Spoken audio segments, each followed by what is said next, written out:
Well, welcome to another Meet the Saints, and I'm very happy to be joined today by Derek Pullinger. Welcome, Derek. Yes, good evening. Good evening, Jane. Derek, tell us a little bit about how you come to be at All Saints Waterloo. Okay, I think I'll start off by saying that in England I was brought up in a Church of England family. And so from a very young age, I was in the Life Boys, the Boys Brigade. I used to go to various camps on the Common for Christian worship, Wimbledon Common. And then I came to Belgium my sister came to Belgium in 1971.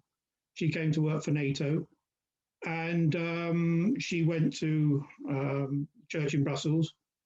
And I followed over in 1975 when I came over here, and Maryse came over too. So she was my pen friend, Maryse, and we got married in 1976 in France, and then we both came back here to live. And we went to the church in Brussels, and in about in the 1987, around then, I became the treasurer of all the three churches in Brussels. So I was a treasurer for 2 years and on the church council for Waterloo, for Brussels, and for Tervuren. So I did that for a couple of years. And then we moved, well, we didn't move down to the coast, but we went and spent quite some time. The children were being born and we had friends down at the Belgian coast. So we, in fact, we worshipped at the English church in Ostend for some time. So when the children grew up, Gemma was born in 1992, and she was baptized, in fact, in the church in Ostend. So we knew quite a few people down there.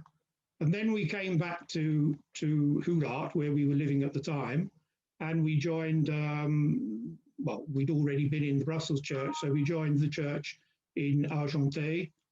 And that's where we've more or less been all the time. Now, Sam, our son, did a lot of sports when it was in the sort of the 90s. And so on a Sunday, I didn't go a great deal to church, to be quite honest. I was following him around, driving him all around Brabant, playing football. So, I mean, Maryse tended to go more than I did. And then later on, what happened was that Sam went to university in the UK.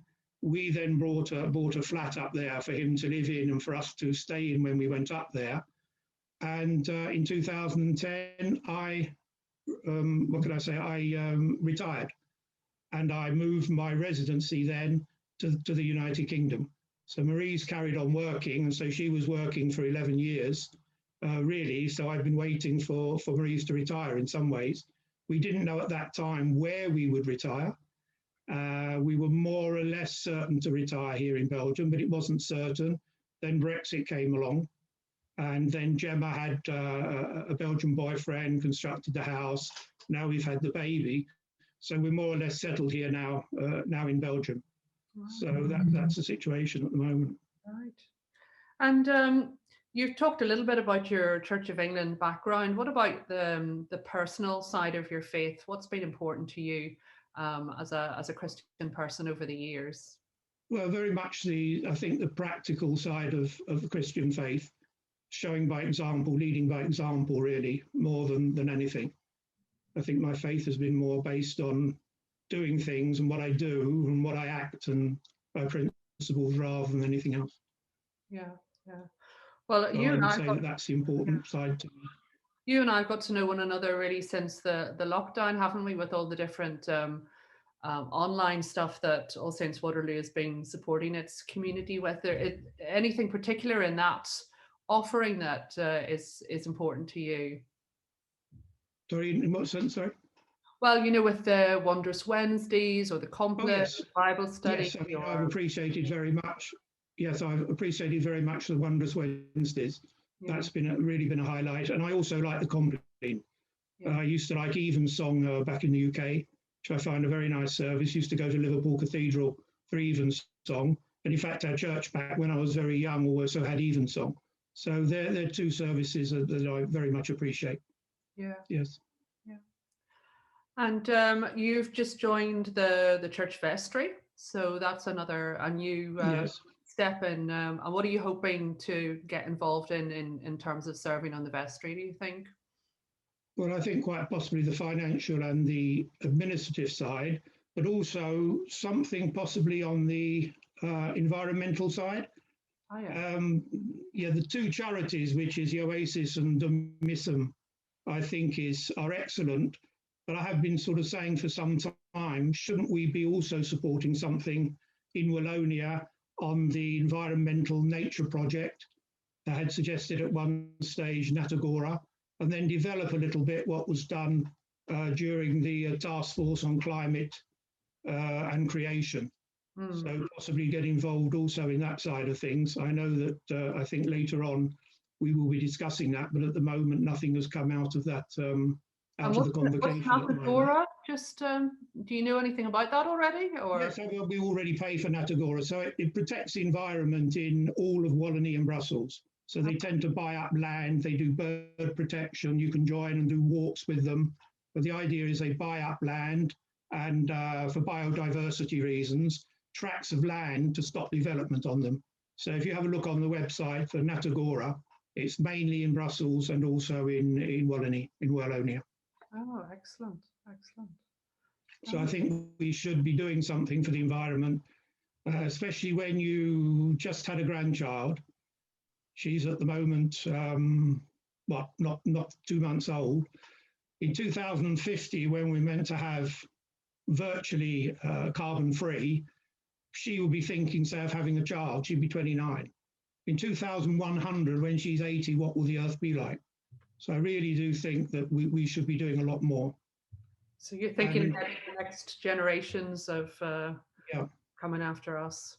Yeah. And when you go to England and you go to Liverpool Cathedral or you go to Putney Church, they sell Christmas cards, greetings cards.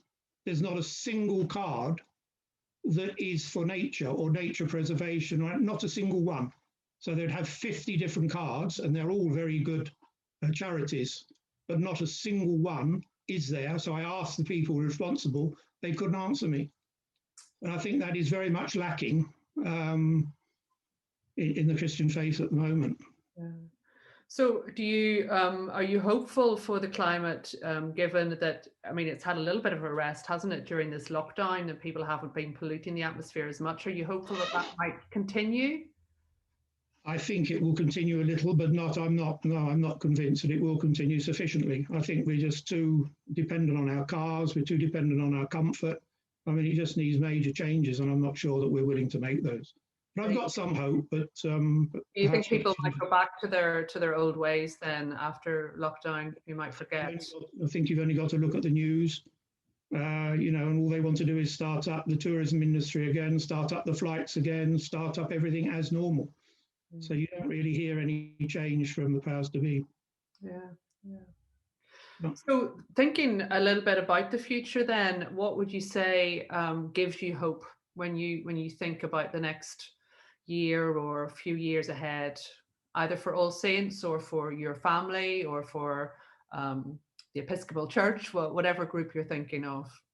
Yes, I think for our church, I'm hopeful that we shall be able to attract more more people, more to the congregation.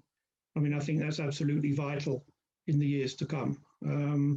At the moment, there's insufficient people in the congregation. We really need to develop that. So I'm hopeful that some of the campaigns that we're having will produce results. Because it's a wonderful place to worship, isn't it? I mean, it is, yeah. But if you compare it, say, to Brussels, where you've got a big congregation that can easily get there with public transport, you've got Tervuren, which has a school linked into it. If you try and get to All Saints and you haven't got a car, I mean, you're okay in the week, but of a weekend, you're very much cut off. So I do find that a negative point. So you think the location of the church is one of the problems? I don't think it helps, yes. And also the American population is a lot lower than it used to be. Yeah. And will there be so many British people in Belgium as time goes on? Yeah. I know we're not only for Americans and British, but Yeah. Well, we are an principally an English speaking congregation. Yes, so it should be able to attract other people too. Yeah, yeah.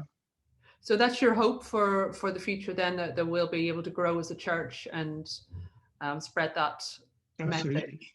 Yes, yes. But hopefully we'll be able to pay off the loan to be to get that weight off our shoulders quicker than that was originally estimated. So I think that's something too we should be aiming to do. Yeah. All jobs for the new members of the vestry then. Yes, yes, absolutely. Yes. And what are you thinking? I mean, you talked a little bit about the environment or the world that you'd like to see for your grandchild, but that must be a really exciting time for you as a family to have a new baby come in, and hope there, presumably. Yes, yes, yes. There is hope. Are the young people going to, take up the torch? I hope so. I will certainly be trying to influence. So Lovely. I try and use public transport whenever I can. I've got a season ticket on the line and the tech. If I can come to church in midweek, I'll normally just take the public transport rather than take the car. Yeah. So every time I think, can I take public transport, then that's what I try and do. If it's impracticable, it's impracticable. Great. Yeah. Well, that's a great hope to leave us on. Thank you very much, Derek, for sharing a part of your journey with us this evening. Thanks a lot. Okay, thank you. Bye.